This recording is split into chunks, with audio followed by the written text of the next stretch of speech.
Imagining a world devoid of humor and comedy is difficult. To put it in the words of Swiss editorial cartoonist Patrick Schacht, we need humor like the air we breathe. This is due to the integral role it plays in our daily life, our health, such as stress relief and our improved mood. It's as if humor has become a form of escapism, diverting our attention from our own personal and social problems for a few minutes or even seconds. But what about satire and satirical cartoons?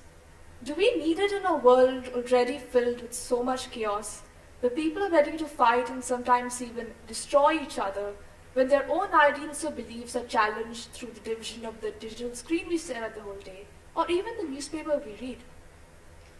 I would like to start off my talk by displaying a political cartoon by editorial cartoonist Mark Murphy, published on the USA Today network.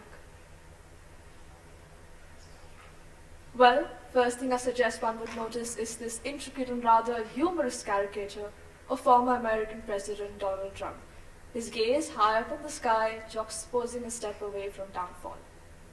Whilst at first glance this piece of satire can be funny, and it rightly is due to the various stylistic choices of the cartoonist, and his choice of depicting the president preceded by the human evolution through the ages.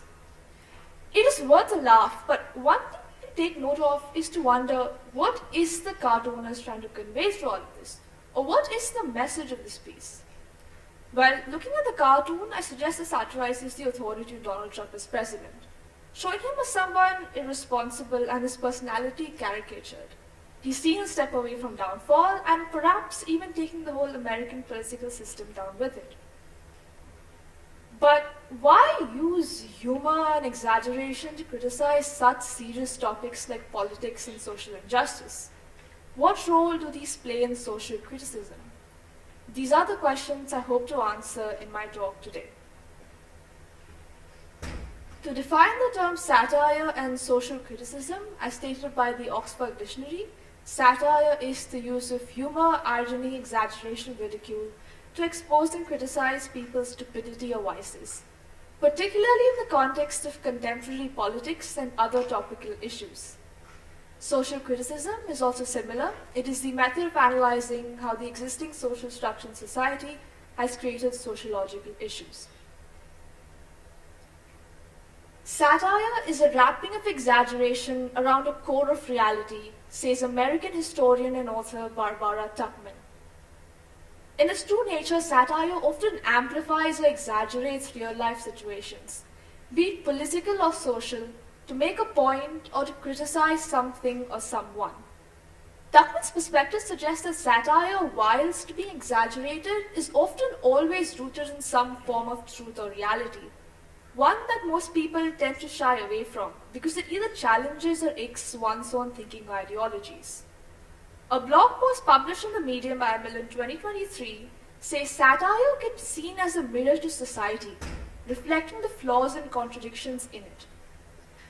Like I said earlier, with so much happening around everybody in today's world, we just tend to prefer to live in our own bubble or look at things the way we feel comfortable in doing so, or in a way we get the validation we seek. We tend to avoid those that go against our own thoughts, opinions, or beliefs, or those that we may feel don't directly connect to us, who we are, or what we do.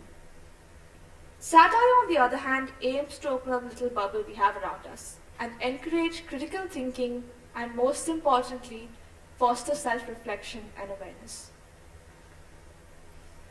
So that wrapping of exaggeration often comes with humor and comedy, but why use something like comedy to convey a rather serious message or a topic?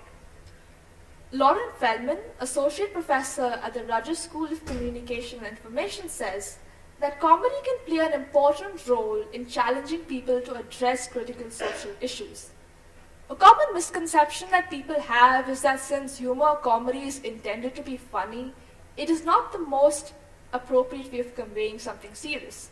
Rather, it could be considered a medium of distracting people from the issue itself. However, Feldman's research shows that since comedy is funny and interesting, it can in turn engage and motivate people to think about these issues in the first place. For my IB personal project this year in grade 10, I took up a satire project and made several satirical cartoons on mainly social issues and injustices in the world. This is one of them. It is my take on how I see the extent to which global warming has increased these days. Damaged earth with wounds all over, smoke creeping out of them, her mouth taped shut, holding up a signboard that says #MeToo. The Me Too movement was a social movement aimed at raising awareness about sexual abuse and violence against women. And although the movement has nothing at all to do with global warming, putting those words up on the banner made sense. To me, it signifies just how much we've abused the earth for our own personal and social needs. So if most satire does aim at the expression of truth in a rather humorous and direct manner, it leaves the viewer decoding and interpreting the message conveyed through the piece on their own, which can often divert one from the truth itself because of all the different censors and biases we naturally carry on our movies. Looking at my cartoon, for instance, my aim as the creator of this piece is to satirize human behavior towards the environment. And I in no way aim or dare to mock or ridicule the Me Too movement.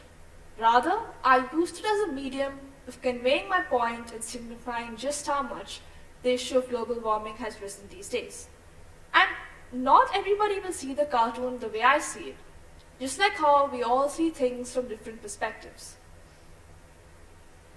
An article by the BBC identifies a paradox that lies in this whole situation, stating that if satire does aim at the moral reform of a society, it can only be effective in that society and only if there is an commonly accepted ethical hierarchy to begin with. Which comes back to the idea that the paradox of satire is that while it can be an effective tool for social commentary and criticism, it can be misused, either by the cartoonists themselves or misinterpreted by the audience, leading to various unintended consequences. And drawing a fine line or striking a balance between that is hard. From an audience perspective, certain are times while trying to tackle that trapping of exaggeration, be it in the form of humor or quite literally exaggeration itself, we end up spending less time trying to understand the idea or the message that's been trying to convey through the satirical piece. It in turn requires active interpretation and engagement by the audience themselves. To conclude, the aim of satire is simple. Be it in any form, they are meant to be thought-provoking. They are meant to strip off all the sugarcoating and present a harsh reality, a truth that most people tend to shy away from. It aims to bring out the voice of the oppressed and marginalized, and perhaps put down the voice of those who've spoken a bit too much. While it can be misinterpreted and misunderstood by many, satire still emerges as an essential tool to cultivate critical thinking and, most importantly, foster self-reflection and awareness. As one tries to find their way through this intricate world around them, I suggest we should still continue to appreciate and recognize satire as an implement for social change.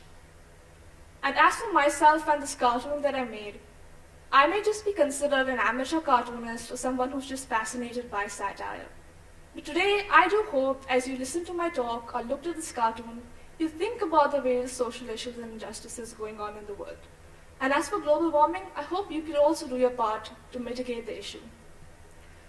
Also, before I finish, I suggest we should celebrate and recognize the cartoonists themselves for their unique ability to be able to balance humor and art to create a piece that acts as a powerful form of social commentary and the crucial role they play in upholding freedom of expression even today. Thank you.